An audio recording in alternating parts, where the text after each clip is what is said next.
Hello, this is Chris Safarova. Welcome to another episode of the Strategy Skills podcast. And our podcast today is sponsored by strategytraining.com. If you want to strengthen your strategy skills, you can get the overall approach used in well-managed strategy studies. It is a free download one-pager. Go to firmsconsulting.com/overall approach. firmsconsulting.com/overall approach. And if you are currently looking to advance your career and need to update your resume because you're looking for another role, I have another free gift for you. It is McKinsey and BCG winning resume example, actual resume that got offers from both McKinsey and BCG. And you could get free download. Go to firmsconsulting.com/resume PDF. And today we have with us Arun Gupta.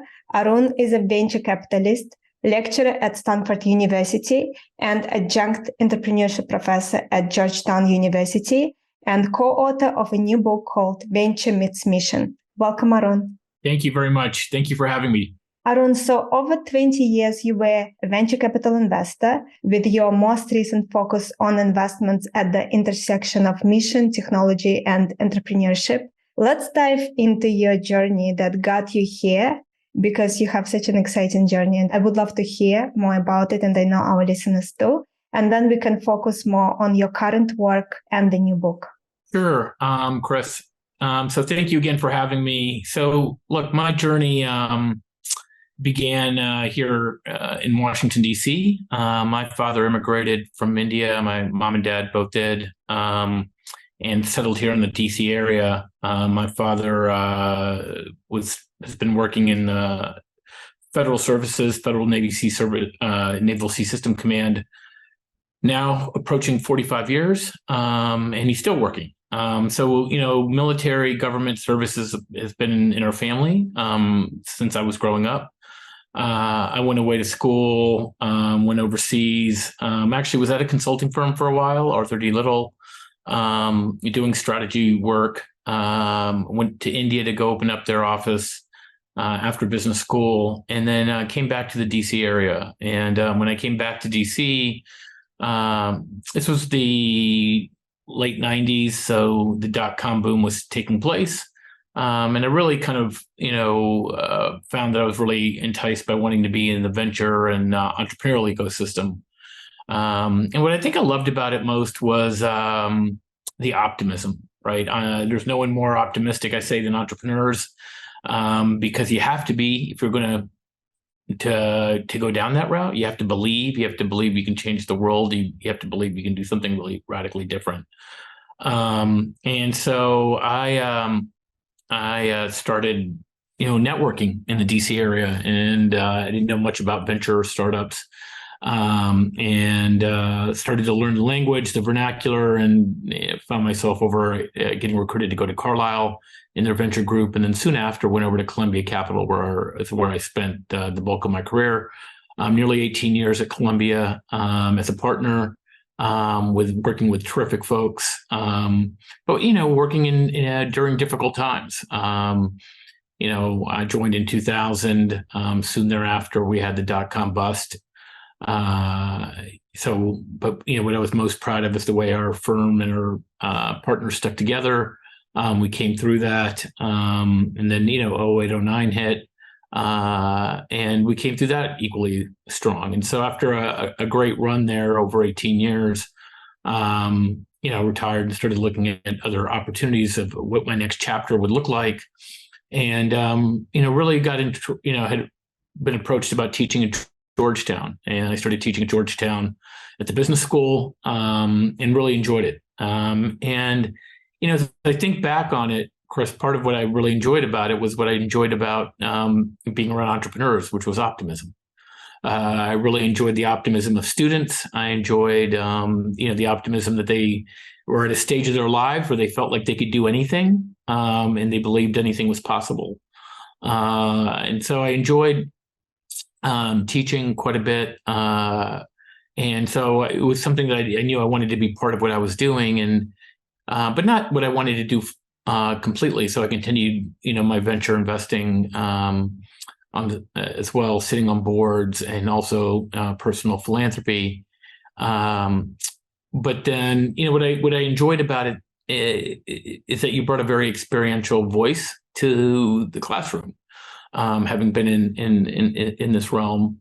And I started teaching at Georgetown. The class won a few awards from the students and faculty, and then folks at Stanford had asked about teaching. And so I wasn't going to fly out to California, but there was a Stanford and Washington program here in DC, and I started teaching a class there and created a class, actually, and we called it Valley Meets Mission. So whereas I was teaching just straight entrepreneurship and venture capital at Georgetown here, was really teaching a class for students that were coming from Stanford, and really trying to expose them to the entrepreneurial excitement of doing things in Washington and in the DC area. And we called it Valley Meets Mission because it was like, how do you take the entrepreneurial spirit of the Valley and how do you combine it with the scale of and mission focus of government to solve big problems? And we would quip that a lot of what we were trying to do is not have these kids go and waste their talents and energy on Candy Crush 3.0, but like use that energy and talent to go, solve larger social problems, but do it in a for-profit way. It could be a climate company, a cyber company, a national security company, a healthcare, food. But think about and part of that was in the latter half of my career of investing at Columbia was really at this intersection of mission tech and entrepreneurship, where I was investing in cyber companies and security and GovTech companies. And in doing that, you saw both the challenges of collaborating with government when you're a startup, but you also saw the magic when it worked. And you're in an ecosystem of very purposeful oriented individuals. And that was really exciting. And what I saw when we were teaching that class, Chris, is, these students, were fairly siloed. Engineering students hadn't really thought about doing something with government, and government students hadn't really thought about doing something in the entrepreneurial realm. Mike Morrell would say it well. And he was one of the speakers I would have come in, and he would say, I think 45% of your class hates government. The other 45% hates entrepreneurial capitalism. And you're trying to land the plane by the end of the course that we need both if we're going to solve big problems. And we did, and what you realized is that people have biases, but when you bring in individuals, those biases tend to melt away. And so we'd bring in speakers from government like a Mike Morrell or Chris Darby, Jason Mattini, Tony Towns-Whitley, Ted Davies, and we bring in leaders from, that were financing these companies. And then we'd bring in entrepreneurs that were creating these companies. Like a Chris Lynch and Nicole Camarillo, Rahul Singhvi, and others. And what you saw is that the students realized that there's a place where you could do both, right? And I think that was really energizing. And I saw I think my badge of honor was seeing a number of my students rescind their banking and consulting offers to go into this middle world, government adjacent ventures where they could solve big problems. And that's, I think, was the spark that started to inspire, like, wow, there's something bigger going on here. And I would see this more and more. And then it only accelerated after COVID. And that ultimately was the foundation for what we ended up writing about in Venture Meets Mission. And my understanding is that your first 10 years as a venture capitalist were focused on high growth tech companies outside the government sector. And then you started exploring collaborative investment opportunities with the US government. And my understanding is that you realized that entrepreneurs by themselves could not solve societal problems, and that larger problems could only be solved by bringing together the, as you mentioned, innovation capabilities of entrepreneurs, but also with the scale and reach that uniquely resided within the government. What led to this realization? Did something happen, some defining moment that shifted your thinking this way? Yeah, I don't think it was a moment, but I think it was a series of experiences. Look, we as a firm stayed away from doing anything really with government or investing around that ecosystem because, it was thought to be slow. It was thought to be hard to collaborate. It was thought that you wouldn't get valued for government as your customer. And I think a few things happened, and, it's coincidental with, around 08, 09, starting to look at this. I think one, we were going through a massive technological shift. '07 was the emergence of the iPhone. So there was a big mobile shift going on. Around that same time is when you really saw AWS really starting to emerge. And so cloud computing was starting to take place. And while they were still very nascent, you were able to see very quickly that these were going to be technological changes that that were profound, that the level of innovation was going to require government to not have all their solutions be proprietary, and they would need to leverage this. You also saw the early emergence of, cyber hacking and threats in a more networked environment. And so, I think what you started, I think it was Michael Hayden that coined the phrase, there was land, we used to fight wars on land, air, sea, and space, but the fifth domain was going to be cyber, right? And so, that led to kind of looking at opportunities there, and that also the cyber threats were such that the velocity of innovation with our adversaries was going to require technology and platforms and products to compete. You couldn't keep up with it by just building custom products, because the procurement cycle would be too slow. We needed a way to be able to compete appropriately. So I think that was one that was happening on the market side. I think, second, we were going through a financial crisis, right? And so honestly, at that time as well, you saw, a lot of our commercial companies were looking at the government as a customer, because the commercial client base was struggling. And so that, for the first time started to have you take a look at what was happening there. And then third, had been involved with much of with some of the activity on the Obama tech transition project. And in that process also saw, some of the thinking that people were looking at of like, how do you collaborate more with the private sector? And so I think it was a confluence of things that took place around the same time, which is what brought us into it. Once in it, you really, I will say that's what shifted my mindset. Shifted my mindset in understanding that, like, the real levers that government has, right, and the real reach and the real scale.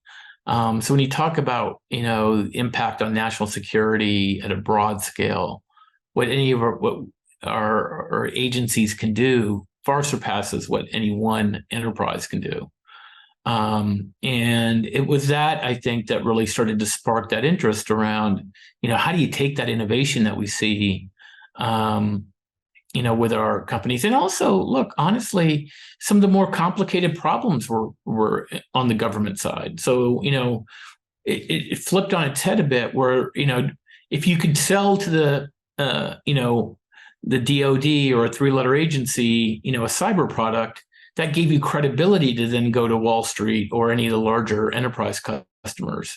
And so I think that dynamic also led us to really think about spending more time around that. But the final piece is, once you're in it, the composition of the people that you work with and what they're looking to do is different.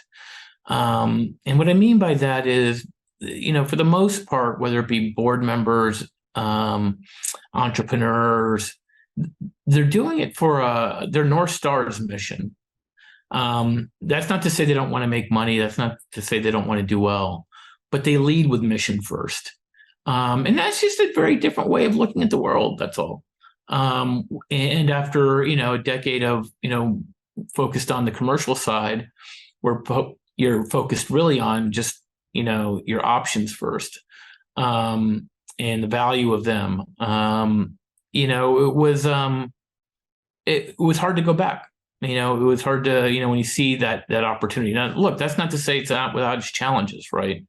A lot of the things that you're used to on the commercial side, take a little bit longer. There's less transparency sometimes, but goodness, when it actually worked, and when you sold that product, and how it was being used and the difference it was making in keeping either the nation more secure, and protecting folks, that was really rewarding.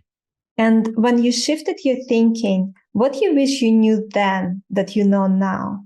Yeah, it's a great question. I think what I wish I had known then was the importance of customer empathy, and the importance of, it's not about having the best solution or the best product, but it's about being able to communicate and understanding what the customer is going through, and being able to then fit your product into that. And that's, it's a lot of why we write in the book, the idea that, we really need to humanize government, right? And personalize entrepreneurship. I don't think I appreciated the cultural divide that really existed. One of my folks that we interviewed, Fedra Cruz, had a saying that technology is the easy part, people are the hard part, right? And I think at that point, you're always so enamored with technology and how technology can solve the problem. But the piece that I feel like I underestimated, that I, knowing what I know now, would be the emphasis on cultural fit, right? Because if you don't have the cultural fit, you don't have trust. And if you don't have trust, the technology doesn't matter. That took some time to really understand. And we saw a big difference. In some of our portfolio companies, we had to make changes, management changes, of folks that, really knew the technology well, or really knew the Valley well, or really knew that community well, but they didn't know how to talk to the end customer. They didn't know how to build trust with the end customer. And that became a real differentiator. Arun, you mentioned trust, so important. Do you think that we are living now at a time when people prefer to do business with people versus companies? Do you feel there is this shift that happened over time? And we are now living at a time where when you're building a business, the trust element becomes even more important, and the people behind the company, that connection between them and the customer, become even more important than ever before. Yeah, I do, Chris. I having said that, I think that's always been the case. We sometimes put too much emphasis on the company piece. But I'll tell you where it normally, the more risk averse a customer is, the more the company label matters, right? There's an old saying, you never get fired for buying from IBM or from a large company. And the more innovative and the younger the company is, it's about the people. It's about the trust, because they don't have the benefit of a large brand, stability, been around for a long time. And so absolutely, as you move into this, world of venture meets mission, I think the core of that is trust, right? Because, I say this in my entrepreneurship class I teach at Georgetown, trust is your currency in entrepreneurship. It's your currency in how you recruit. Like, the best people are going to go want to work with people they trust. It's your currency in how you partner, because partners want to partner with folks they trust. And it's your currency with customers, because people will buy product from you sometimes ahead of what you have, because they trust and believe in your ability to deliver. And that's why the individual is absolutely the most important piece of this, right? It's incredibly important. And that's why, and it's an important piece that I think a lot of firms, when they come with a venture mindset, but then just assume that they now want to just transport what they're doing into mission, miss. Because they haven't spent the time and energy to invest in building that trust. And that can come from, how you interact with customers and the time you spend educating and learning, not only educating them, but learning, what they're really trying to solve and what their problems are. But also how you build your team. Building a team of folks that have these shared experiences or diverse experiences is incredibly important, because folks will trust those individuals, and they'll trust if those individuals are part of your company, that means something to them. And so, I think it's incredibly important. And I think, it's incredibly important in a world where people sometimes mistake links with relationships. What I say is just because you have a bunch of LinkedIn followers or social media connections doesn't replicate trust. And I think that's an important. There's still something to be said about sitting down and having coffee, and talking, in person, face to face, and establishing that trust. And I think that's just hard to do in a digital world. That is so true. I feel that now people listening to this would want me to ask this question because many of our listeners are leaders and they have teams that they're responsible for, and they want to make sure that their teams are happy and they are thriving and they're delivering huge value for the overall team and for the company and for the customers. What are some of the things you learned in your career so far that you could share, pass along in this moment in terms of building your team, building the trust with your team, and being a great leader? Yeah. Look, I caveat a lot of this by saying you learn this the hard way, right? You don't necessarily have it right the first time. So this is, as one of my friends would say, my career didn't make sense looking forward, but it made sense looking backwards, right? And so if I'm looking backwards now at my career, what do I take away from it? Look, I think diverse teams build trust, actually, and I say that because it allows there to be an ability to accept and signal that different perspectives are valued. And I think that's important. And I think it's important to actually have real debate, but not personalize it.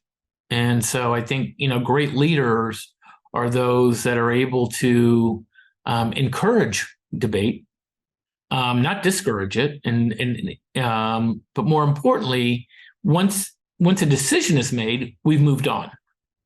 What you don't want is to, have a decision made and then everyone's lingering and arguing and undermining and things of that sort. So I think, a core tenet of leadership is engaging in debate, but once a decision is made, is unifying around that decision. And that's incredibly important. And I think, that took some time to really understand how and why you need to do that.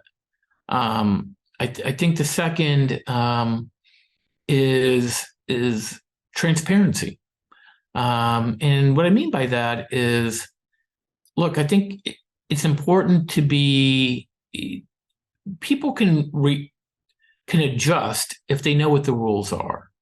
And with transparency comes consistency. But if you're constantly changing the rules or it's unclear what the rules are, that's when I think you start to get behavior manifest itself that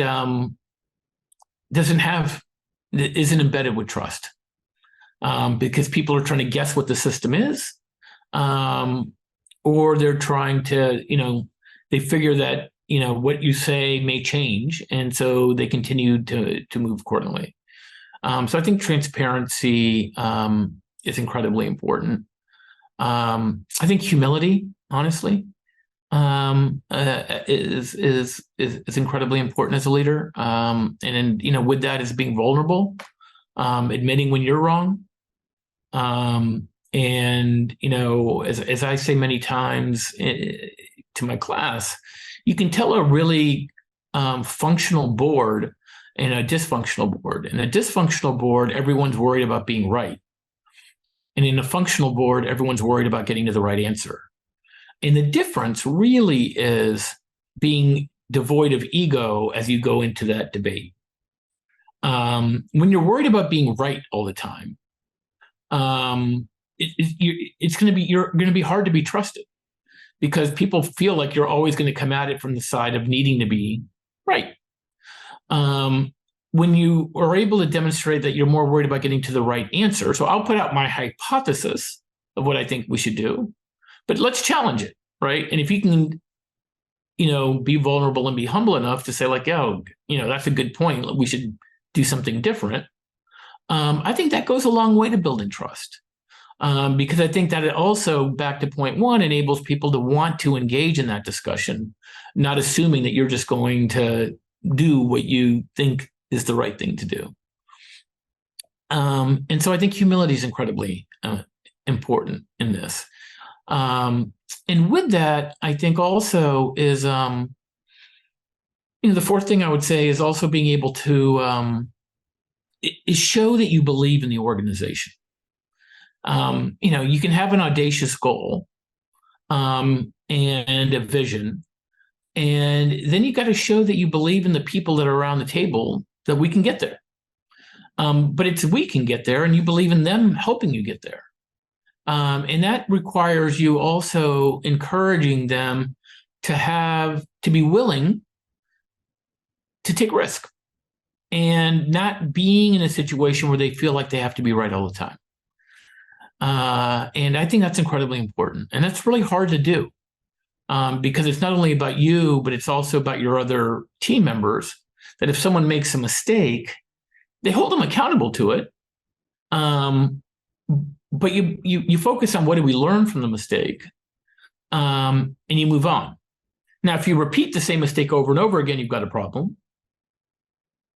But I would contend that an organization or a team that's not making mistakes isn't innovating fast enough, right? You need to be testing and you need to be making mistakes. And so being able to openly discuss the mistakes we've made as a team builds trust, actually, right? Because people feel like they can come to the table and be like, yeah, we tried this last week and it didn't work, and here's what we learned from it, and here's now what we're going to go ahead and go do.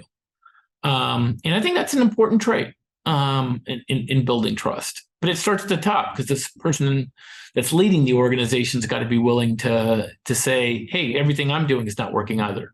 Arun, so as humans, we learn through stories. It's easier for us to learn through stories. And I feel that it would be a nice cherry on top right now if you could share a story, if something comes to mind, of you leading teams or you observing someone leading teams and when certain change is implemented and a big impact it had for that team. Yeah. Look, I was, on the board of a portfolio company that, the senior leader was very much about, if someone made a mistake, they were, chastised. And, it was always about, we need to get it right. And we can't be wrong. And it was a hard charging, organization. And, we, as a board, asked, it'd be great if we, at the board meetings, tell us the 5 things that didn't work last quarter and what you learned from them. And, at first, there was a little bit of resistance to it. But then, the next board meeting, they did it. And next thing you know, there was this collaborative sense. You could feel the board meeting itself with the team, taking on it brought the team together. Before, I felt like when we would sit in that meeting, people were individually guarded. They were protecting their turf. They were defending what they said. And in doing this, I found that, 2 board meetings into it, it brought the team together where people were trying to defend each other. And when one person said, this is the mistake we made, and here's how we overcame it and what we did, someone else would chime in and go, well, it was really great they did that, because that would lead us to being able to solve this problem and getting this customer. And I'll tell you, Chris, like, it was phenomenal to see what we were really concerned about, of being an organization where we were going to have to probably do some, it was hard to see how they could all coexist, and it would probably need to be some managerial changes, to one that 6 months later was a high-performing team, hitting on all cylinders, and we started seeing our revenue, reflect itself in our revenue and profitability as well. So I think that's probably an example of a story I've got to be sensitive about not naming names of companies or individuals, but of a story where, in a relatively short period of time, we went from heavy concern on needing to maybe change the team to one where that became the team that really led us to a really great exit. What do you feel were the biggest drivers of that change? Do you feel that maybe it normalized for people that it's okay to fail? What do you feel were the biggest drivers that team actually changed their behavior?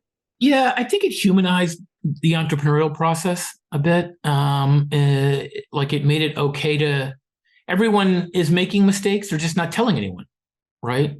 But once you could talk about it, you're now able to bring the shared collective wisdom to fixing it or learning from it. And so what it did was it brought everyone together, as opposed to making a mistake and not wanting to share it and then being isolated. You could run what you thought was the best thesis.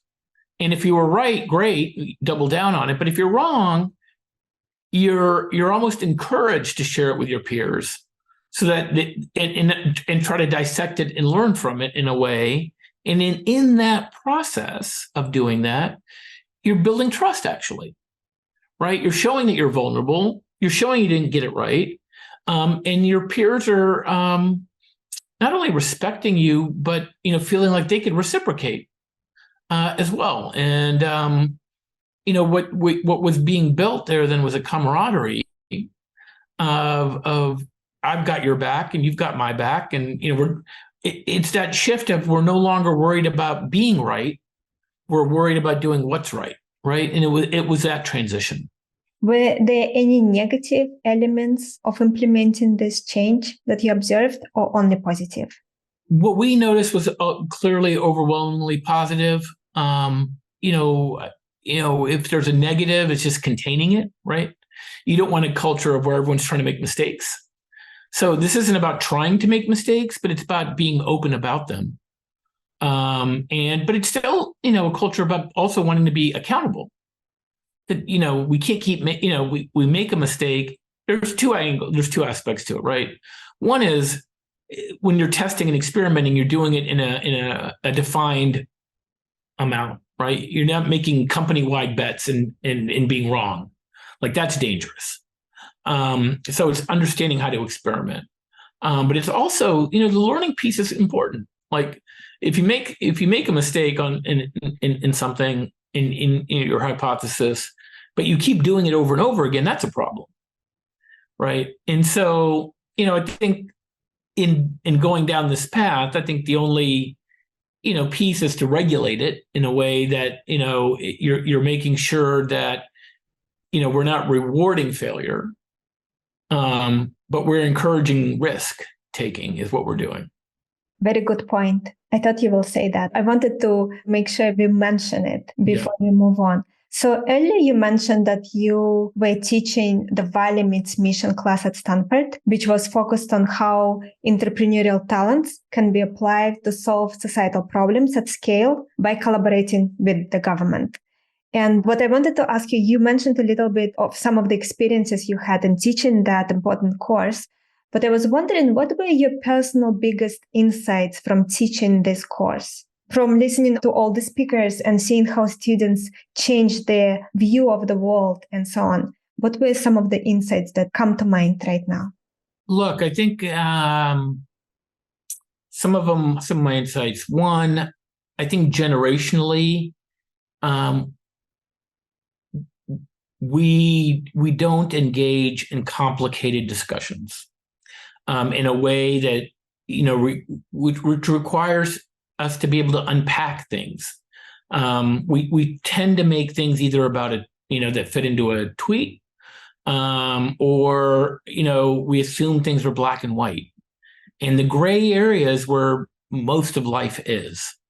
And in there, I think I think what I realized in that class was how many biases students had, but when you really started to pull the thread on as to why they thought what they thought, that the why was ill-informed, right? And that was more just not having had the time to really sit and unpack it, right? And look at other people's perspectives as to how they would approach the problem or why they may have done what they did.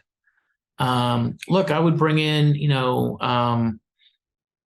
someone like Mike Morrell, former CIA director, and there were folks that would be, somewhat hostile, ready to in class when you said that, someone from the agency's coming, because they had their biases of what that meant. I guarantee you, every one of them to a T at the end of that class thought, this is a humble, thoughtful, patriotic, mission-driven individual that they wanted to be like. And I think, but that comes with being able to invest the time to go back and forth, right? And in expediency and being in the digital era, we lose that right now. We've lost that. And it's that humanization piece. So I don't think I appreciated until I was in the classroom how important that is, right? To be bringing back in. I think, so that was probably, observation one. Observation two, is look, you start to unpack why that is. And, we've got an educational system, starting even way before college, where students are just on a track. You've got, the book 10,000 Hours. People feel like they just got to get really excellent in something really narrow. And, that works for some. I would contend that doesn't work for most. I probably fall in the Dave Epstein, camp of range, where build a foundation that goes across areas. We don't emphasize that enough early on. And so, I think the manifestation of what I would see in class many times is people being good at what they're good at, but not having the lateral, having biases that, because they just haven't had the experience yet. And so, I think the more at the academic level, we have these interdisciplinary classes that bring people together. The way a CS major views the world, has a different data set than maybe the way a international relations person views the world, right? Combining them in a class where they're debating and talking and is shared learning across the board. I think they're all better for it. It doesn't mean one's right or one's wrong. And so I think that was a really telling piece for me. So it wasn't the complicated stuff. It was the simple stuff, but it was just the need for folks to understand that. Look, I think third, I think I started to appreciate words matter. We use a very binary lexicon with the generation. We say public sector, private sector. We say not-for-profit, for-profit. One implies doing good. The other one implies making money. We don't have a term for the thing in between, right? That you can go do both. And so, I would get people in my class going I want to do something really purposeful, but I feel like I need to make some money. And you're kind of looking at them going you don't have, that's not a choice. It doesn't need to be a binary choice, right? But I think, we've socialized a vernacular that, for many conflate this binary choice around it. And so I think, again, I think the more interdisciplinary interaction that they have with folks, people will say simple things like, government's bad. You're like, well, what is government to you, right? Or I don't want government in my life. You're define that, right? And I'm not trying to take a side one way or the other, but I'm just, government's just another organization made up with individuals. And for the most part, most of those individuals are trying to do their best. That doesn't mean they get it right. But like, it's an organization, right? It's a group of people. And so I think breaking the conversations down and biases down to the molecular level of why they're thinking about it that way is incredibly important, right?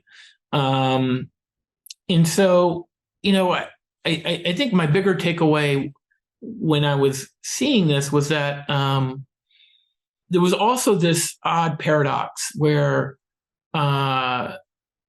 students weren't going into government, but you could tell they wanted to, or they wanted to go do more mission-oriented work.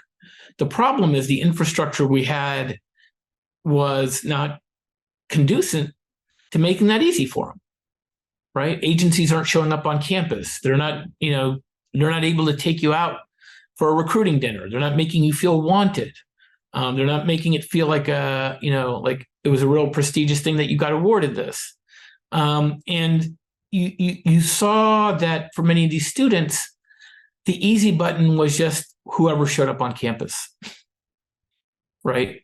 The easy button, even though that may not be what they want to do or what they're inspired to do, it was the easy thing to go do. And so I don't think I appreciated the power of that as well.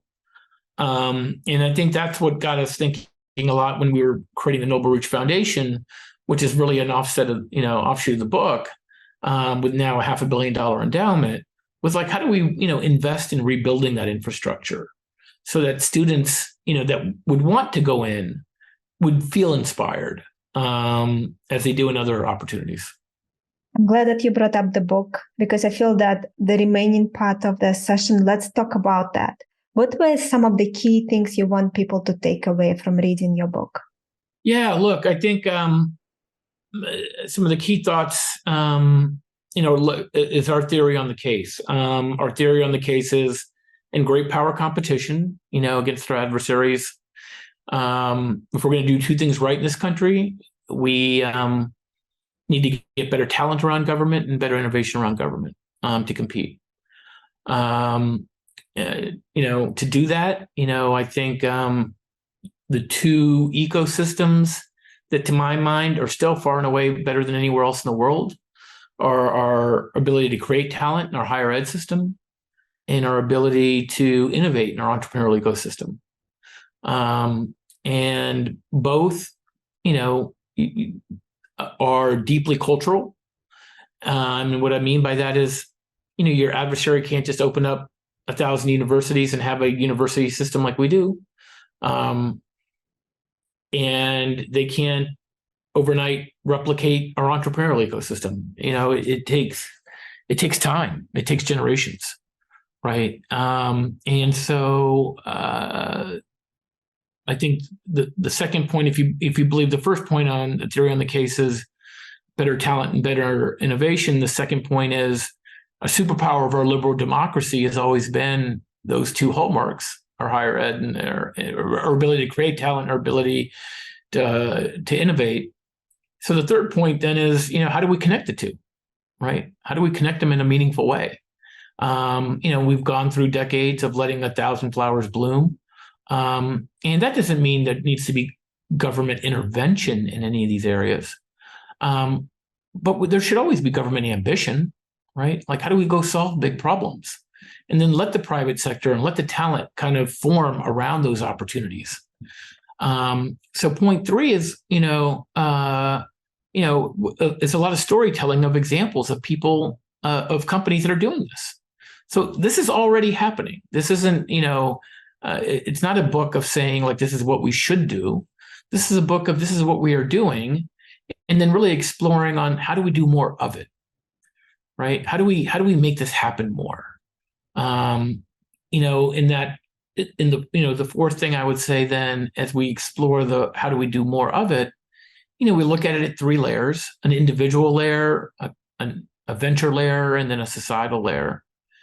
At the individual, layer, we talk about like, we need to encourage folks to live, have nonlinear careers.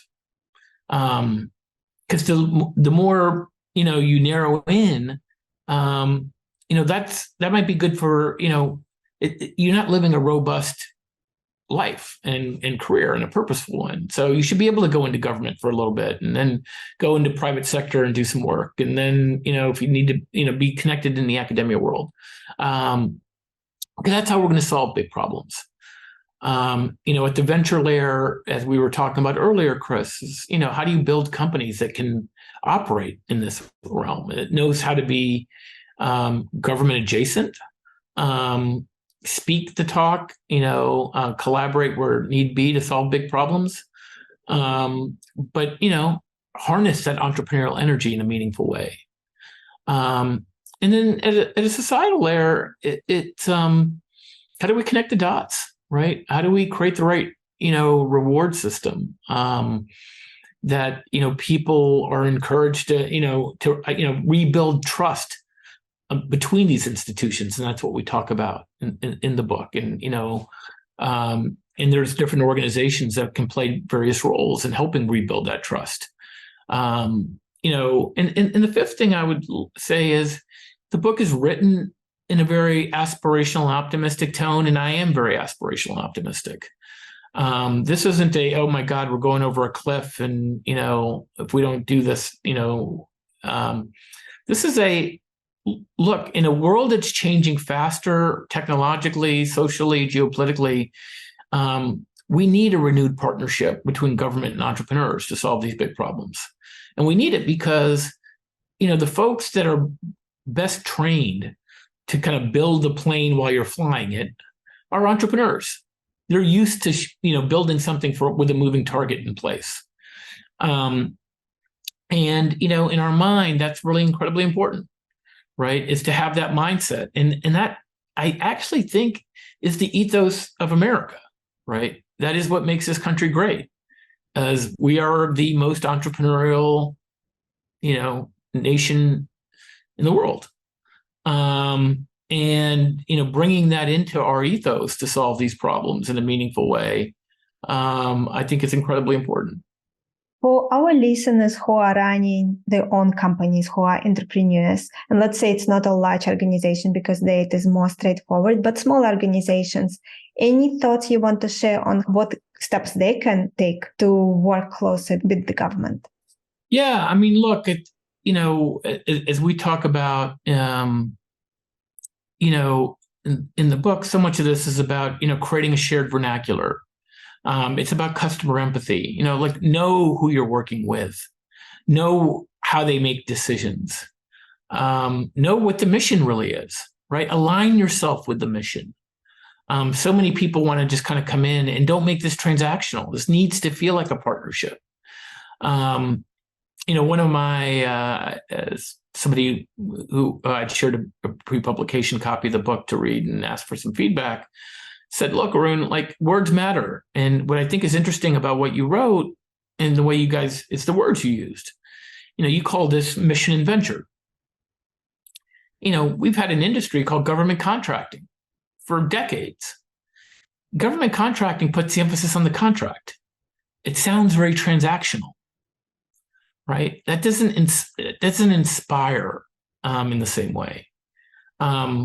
Mission and ventures, you put mission at the center of it. That's the why, right? That's the why people are doing this.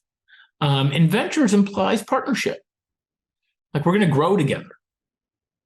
And that's important, right? We need to move away almost from a government contractor mindset into much more of a mission venture mindset, where we're focused on the why. So it's very clear to the next generation as to why this matters, and the how, which is, look, this isn't about a transactional relationship. This is about building something that will really make a difference to address the why. And I think that's important, right? I think it's incredibly important for folks that are trying to do that is to have that latter mindset, because I think the first one, which is always then around government and contracting, lends itself to just procurement and very tactical kind of way of looking at how we collaborate.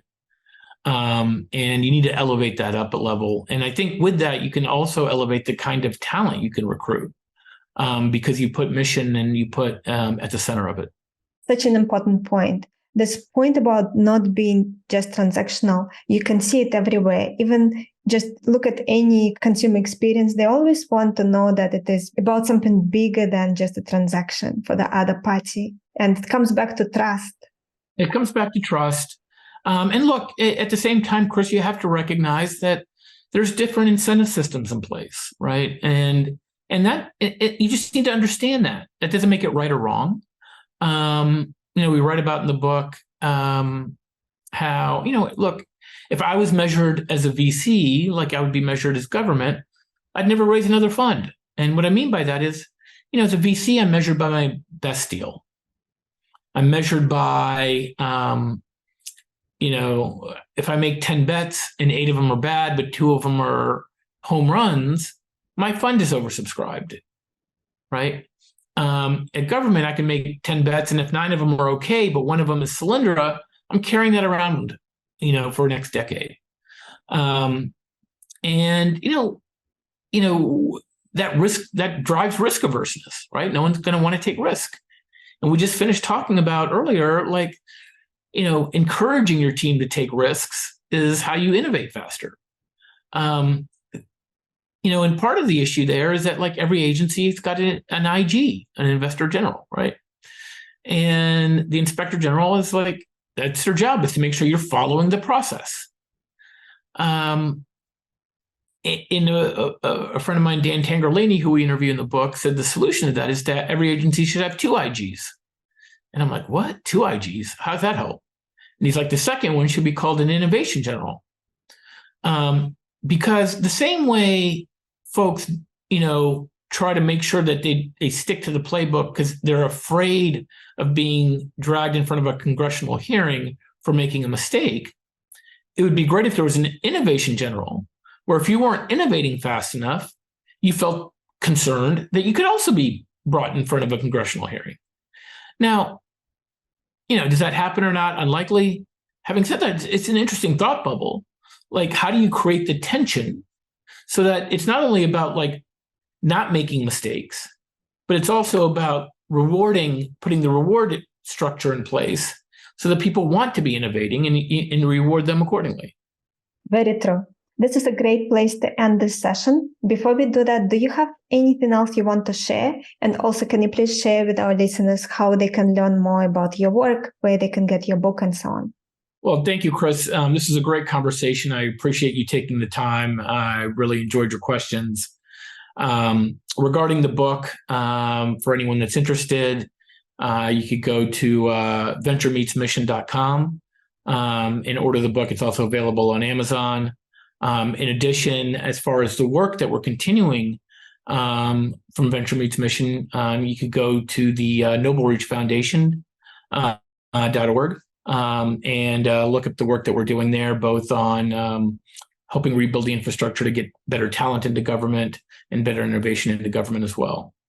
Thank you for doing this work, Arun. It's such a privilege always to meet people who have a bigger mission than just taking care of their own needs or even immediate needs of their family. I myself very mission driven, so I really appreciate everything that you are doing for the world. And I appreciate you being a great role model and example for people. I'm sure a lot of people have higher standards for what they want to accomplish in life because they came across your work. Thank you so much for being here. Again, our guests today have been Arun Gupta, and you should check out his book. It is called Venture Meets Mission. And if you want to strengthen your strategy skills, go to firmsconsulting.com/overall approach, and you will get one pager called Overall Approach used in well-managed strategy studies. And if you're looking to get another role, if you are going through a recruitment process and need to update your resume, go to firmsconsulting.com/resume PDF, and you will get an example of McKinsey and BCG winning resume that actually got offers from both BCG and McKinsey. Even at senior levels, it's good to have a good resume. Arun, thank you again for being here. Thank you everyone for tuning in, and I'm looking forward to connect with you all at the next session. Bye everyone. Thank you very much, Chris.